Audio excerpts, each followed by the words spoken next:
Welcome back, my friends, to another episode of the Lost Codex.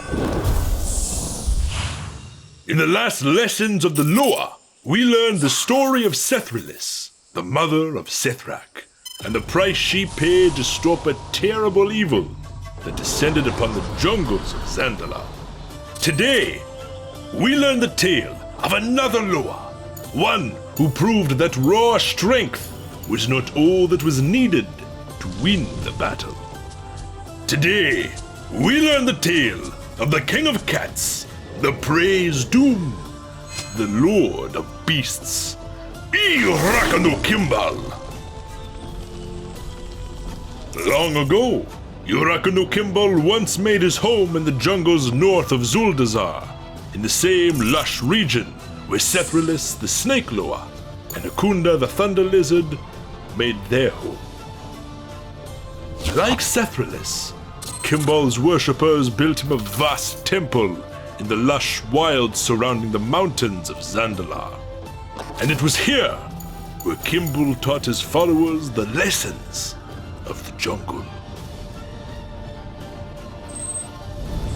Just as the jaguar stalks her prey for days at a time, even so the wise one acts with patience in all matters. The foolish are dragged through life by craving and emotion, but fools do not survive long in the jungle. In the years to come, Kimbul's lessons would be put to the test as darkness descended upon the land. As the sundering tore much of the land north of Xandala into the sea, Kimbul's temple, while mostly untouched, was left with little more than a small strip of land northeast of the vast, barren desert now known as Vol'dun. Even then, as the temple was exposed to the elements, Kimbul and his followers endured. But the young, unfamiliar ocean would bring about a new threat. One that would shake the very foundation of Kimbul's teachings. Just as decay devours the blossoms of the jungle, age devours the strength of youth. The source of power is not strength, but an indomitable will that age cannot destroy.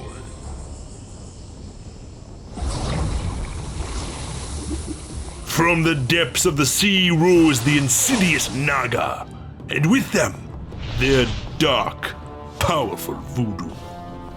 We don't know why the Naga attacked the temple, but they did so in force, and they did so when Kimbul was absent. Kimbul's followers fought bravely against the tide, but it was not enough. When Kimbul returned, he found his followers massacred and his temple invaded. The predator's instinct consumed the Tiger Loa as he tore through the scaly hides of the invaders, tearing them limb from limb. As he turned and pounced upon the sea witch who led the attack, the Naga's dark magic took hold. In her dying scream, as Kimbul's jaws crushed her tiny body, her last cruel act cursed the spirits of his slain followers, leaving them to relive their desperate, futile battle with unending torment. From her corpse, Kimbul would take a powerful artifact called the Ring of Tides as his trophy to remember the vicious battle with the Naga army. Kimbul had failed his temple's followers. From that moment on, the Lord of Beasts swore an oath of honor. He would not accept any new worshippers at his temple until the souls of those he failed were freed from their torment. Just as a king does not trade away his greatest treasure for a mere handful of dirt, even so the Honorable One does not barter his integrity for wealth or fame. Live a life of honor, and it will be a life well lived. Now, although Kimbul would remain in solitude within his temple in Vol'dun, trolls around Azeroth continue to worship and honor him from afar. In Tanaris, the Sand Fury tribe pays homage to the King of Beasts. In recent times, Chief Sandscalp summoned Eraka no Kimbal to the desert city of Zul'Farak and offered a sacrifice to the Loa of Tigers. As Kimbul looked upon those offered as sacrifice, the Tiger Loa smiled, for two of those before him were not prey, but predators. Equals as he was, fierce, brave, and fueled by courage. He was the prey's doom, not the predator's doom. And the sacrifices the Sand Fury had brought before him had nothing to fear. In recent times, as the champions of the Horde came to the shores of Xandala, Kimbul found a chance to uphold the oath of honor he had sworn so long ago. Another army of Naga had started to encroach upon his temple, searching for the Ring of Tides that Kimbul had taken as his trophy. The nearby Tortolans, desperate to escape the wrath of the Naga, beseeched the aid of Kimbul and guided the Horde to complete Kimbul's trial of wisdom. Having learned the lessons of the jungle and been found worthy of entering his temple, Kimbul bestowed upon these champions a mask that allowed them to enter the Shadowlands. Here, the Horde could see the eternal battle that Kimbul's followers fought. With the blessing of the Tiger Loa at their backs, the Horde helped free his followers by cutting down the spirit of the Sea Witch that had cursed them so long ago. With the spirit of his followers free, Kimbul moved to protect the nearby Tortolans by allowing the Horde to become his avatar of vengeance. Once again, the armies of the Naga crumbled as Eraka no Kimbal's fury swept across the sands, sending those scaly monsters back into the sea. With the Naga threat vanquished, Kimbul reopened his temple and took the Tortolans as his new followers. Just as a tiger leaps across rock and chasm while engaged in the hunt, even so the courageous one wastes no time cowering in the face of fear. Act with courage in all matters, and you will not lose sight of your prey. Now, reunited with his followers and his oath of honor fulfilled, Eraka no Kimbal stands at the ready to defend not only his reopened temple in Vol'dun, but also the entire island of Xandala from enemies within our borders and from enemies beyond.